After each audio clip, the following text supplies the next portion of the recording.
தெய்வத்தின் குரல் மூன்றாம் பாகம். ஆச்சாரமும் ஆகாரமும். விருந்துபச்சாரம் எப்படி? அவனவனும் ஸ்வயம்பாகம் என்றால் அதிதி சத்காரம் விருந்தோம்பல் எப்படி பண்ணுவது? அதையும் பெரிய தர்மமாக சொல்லி இருக்கே என்றால் வருகிறவனுக்கும் அவனே சமைத்து கொள்வதற்கான பண்டங்களை கொடுத்து விட்டாலே அது சத்காரம்தான். இப்போது துர்லபமாக எங்கேயோ இருக்கப்பட்ட ஸ்வயம் பாக்கிகள் இப்படித்தானே தாங்களே சமைத்து கொள்கிறார்கள். இதையும் அதிதி பூஜையாகத்தான் சொல்லி இருக்கிறது. இப்படி யாத்ரிகர்களுக்கு சமைத்த அன்னமாக போடாமல் மாவு, சர்க்கரை முதலான சரக்குகளை மட்டும் தருவதை வடக்கே சதாவிருத்தி என்றே சொல்வார்கள். அவர்கள் சமைத்து போட்டாலும் ஏற்றுக்கொள்ளாமலே இப்படி சதாவிருத்தி தான் வாங்கி கொள்வார்கள்.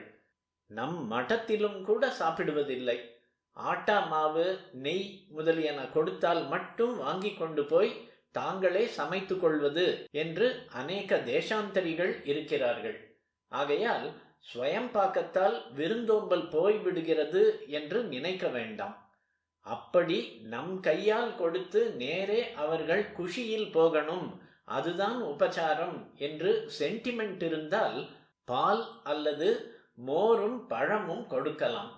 பழைய நாளில் திருடனுக்கு கூட பால் சாதம் போட்டுவிட்டால் அப்புறம் அவன் திருட மாட்டான்.